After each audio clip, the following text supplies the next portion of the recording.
Assalamualaikum warahmatullahi wabarakatuh. Waalaikumsalam warahmatullahi wabarakatuh. Sebelumnya perkenalkan, nama saya Sarah Maulida Abdullah. Saya dari Bimbingan Pertumbuhan Islam.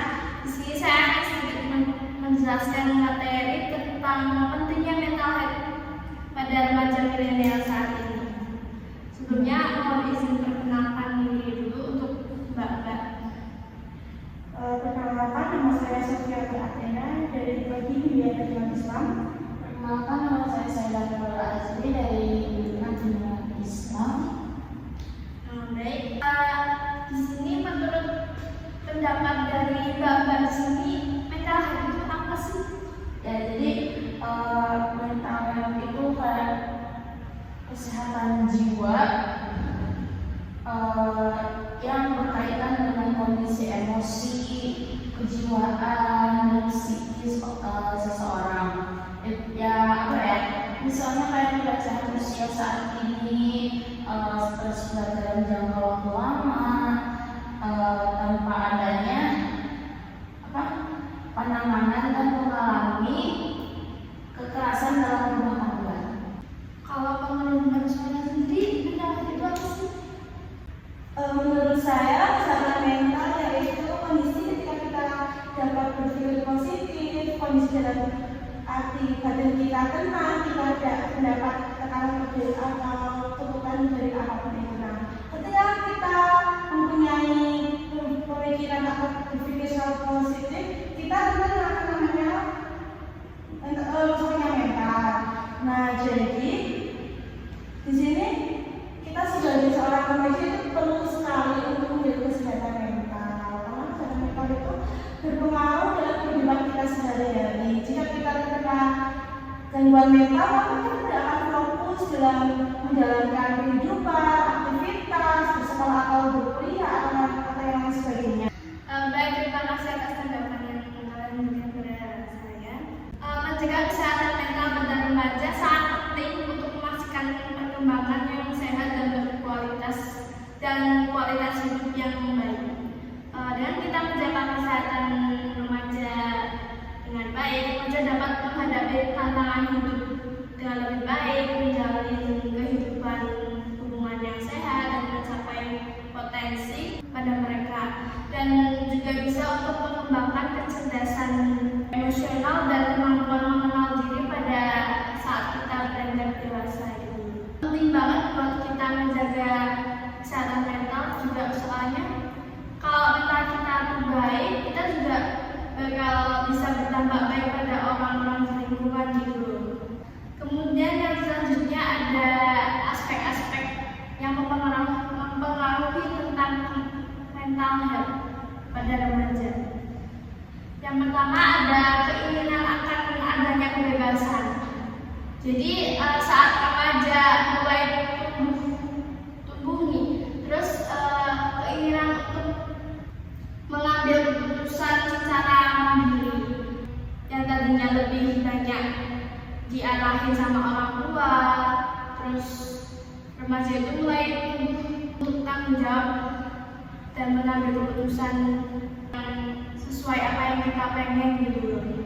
Jadi kan kalau misalnya kita terlalu dituntut untuk menjadi yang terbaik pada orang tua gitu kan, kadang sekarang kan kita banyak ya orang tua yang kayak nuntut anaknya buat jadi orang yang sukses, terus berpendidikan tinggi.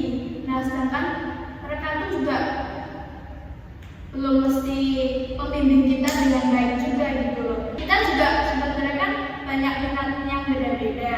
Kita punya minat ini, tapi orang tua tuh menuntut kita buat yang ini. Padahal kita punya potensi dan kemampuan diri sendiri beda-beda. Dengan seringnya kita dulu, kita juga tidak punya kebiasaan buat mencapai cita-cita atau hal-hal yang kita pengen sehingga kita bisa menjadi orang yang lebih baik. Selanjutnya juga ada tekanan sebaya, yaitu waktu kalian bergaul sama teman-teman. Pastinya ada dong momen yang menyenangkan, tapi terkadang ada masalah atau konflik tertentu yang dapat muncul. Contohnya itu bisa persaingan antar kelas, beberapa misalnya seperti bullying atau hubungan. Kan sekarang kan juga banyak ya yang sekelas terus kayak berpacaran gitu, atau kayak mudah baper sama anak kelas sendiri mungkin. Di situ juga kita bisa kayak mudah cemburu, misalnya kita juga bisa menemukan rasa nggak suka sama teman kita sendiri akibat dia juga deket sama cowok yang kita suka. Kemudian aspek-aspek yang lainnya tuh ada mulainya eksplorasi identitas seksual pada remaja, yaitu remaja mulai mengalami pubertas, termasuk juga perkembangan psikis, mulai dari aktif dan berkembangnya organ reproduksi, hormon, sehingga mulai merasakan jatuh cinta. Pada saat puber, wajar kita mulai berkaitan terhadap orang lain secara seksual. Kita sendiri juga mengalami proses pendewasaan yang kalian mulai mencari tahu apa sih yang kalian inginkan dan kalian butuhkan dari orang lain.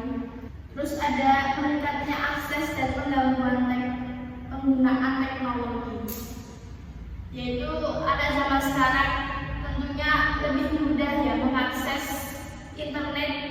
Kan internet dibandingkan dulu yang beragam keuntungan tentunya bisa kita peroleh, tapi kalian juga harus sadar nih dampak negatif yang bisa timbul seperti kecanduan internet, obsesi terhadap media sosial, perilaku bullying dan banyak lagi.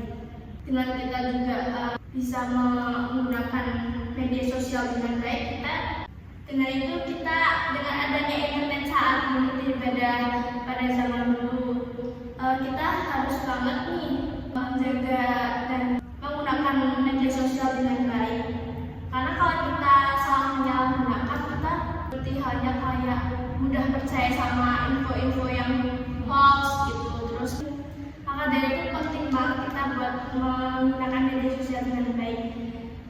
Mungkin kalau misalnya kita dapat informasi yang hoax, kita bisa lebih mencari tahu informasi yang relate lagi, kayak kita dapat informasi deh kok kita tuh harus tetap mencari sumber yang benar-benar lebih lengkap, lebih rinci, lebih relevan, sehingga kita bisa mudah percaya. Kemudian yang selanjutnya ada tujuan pengabdian pada masyarakat. Untuk meningkatkan pengetahuan masyarakat umum dan keluarga yang menjadi bahan khususnya tentang bagaimana cara perawatan dan menjaga kesehatan jiwa setiap masyarakat, serta merawat anggota masyarakat yang mengalami gangguan jiwa. Jadi kayak tujuannya itu sangat penting juga buat pengabdian pada masyarakat, untuk bisa buat edukasi tentang kesehatan jiwa. Kan sekarang juga banyak ya yang kena gangguan jiwa, nggak cuma karena dari orang tua remaja, bahkan anak-anak pun sekarang juga sudah banyak yang terkena gangguan mental. Dengan itu kita juga bisa mengabdi pada masyarakat. Kemudian yang selanjutnya ada dampak dari mental health nih. Yang pertama itu kesehatan jiwa.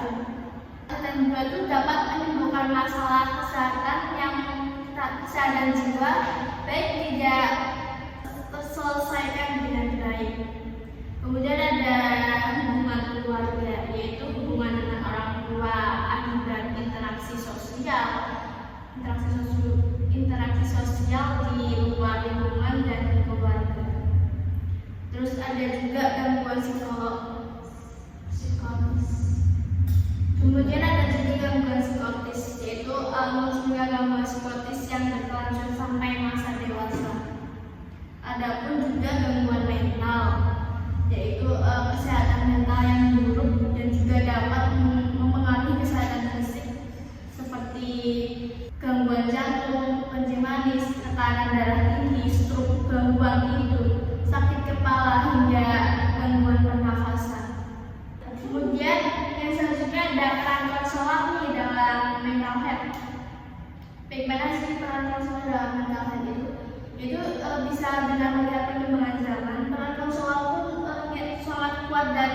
progresif untuk bersama-sama bisa juga dengan mengupayakan adanya perubahan perilaku terhadap diri konseling. Terbukti hingga saat ini bimbingan dan konseling Islam ini menjadi salah satu pendekatan yang efektif serta peran progresif dalam menuntaskan berbagai masalah pada kesehatan mental konseling. Baik, dari materi yang saya jelaskan, apakah ada pertanyaan dari Mbak tentang mental health remaja milenial? Kita mulai dari Mbak Sona, apakah ada pertanyaan? Kan kita sebagai remaja biasanya jadi orang dengan masalah. Ketika kita ada masalah, seperti apa menganggap keluarga saat perkembangan tersebut? Kalau peran keluarga itu sebenarnya itu sangat penting ya buat menjaga kesehatan mental. Karena kalau kita misalnya ada masalah atau tekanan batin, itu kita bisa cerita sama keluarga. Tapi kalau ada pun ya keluarga yang tidak bisa dipercaya sama kita, misalkan ada orang yang nggak gampang terbuka sama keluarga, walaupun sebenarnya keluarga itu welcome juga kepada kita. Tapi ada pun seseorang anak yang kurang pede dan bahkan gampang terbuka sama keluarga. Tapi kalau kita dari ambil segi keluarga yang gampang welcome dan kita juga percaya sama keluarga, kita juga bisa menerima, bisa cerita semua apapun yang kita kalau kesahin, apa yang terjadi sama problem-problem yang kita alami selama di lingkungan yang kita tinggal. Dengan itu kita juga bisa meminimalisir stres dan ataupun gangguan jiwa ataupun depresi. Tapi kalau misalnya kita nggak welcome sama orang tua ataupun keluarga, kita juga bisa mencari orang yang bisa kita percaya. Kalau misalnya ada orang yang kita percaya nih, kita udah kayak trust issue banget sama orang-orang di sekitar, karena banyak orang yang sekarang yang gampang mengecewakan juga kan. Kita juga bisa langsung ke orang yang lebih profesional seperti psikologis atau psikiater untuk mengurangi dan menanggulangi kesehatan mental pada remaja. Untuk Mbak Ami, apakah ada pertanyaan? Ini kan dalam hubungan itu kan kita nggak bisa melihat pengalaman dalam hubungan kan karena ada kayak pertengkaran, percecokan atau lain sebagainya. Itu kan kalian kita emosi ya, kayak debat gitu. Itu bagaimana cara mengendalikan emosi kita ketika kita sedang panas-panasnya ribut sama orang itu.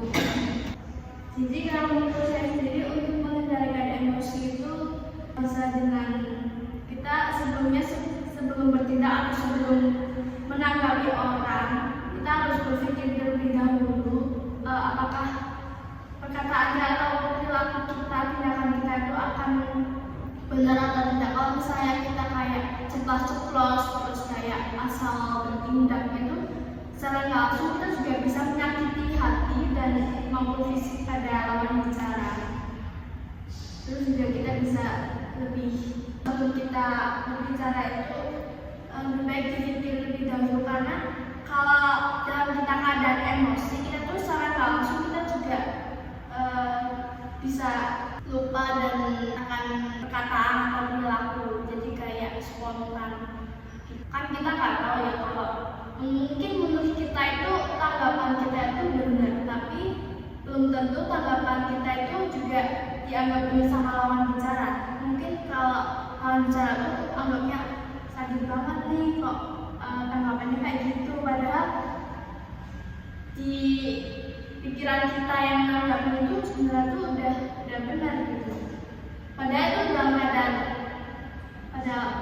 keadaan emosi, sehingga pokoknya kalau cara mengendalikan emosi itu terlebih dahulu untuk bisa merenung atau memikirkan terlebih dahulu apa yang harus kita bicarakan pada lawan bicara untuk menjaga hati pada lawan bicara kita.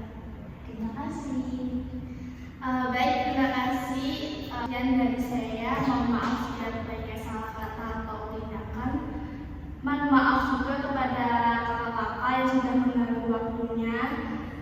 kasih sudah meluangkan waktumu.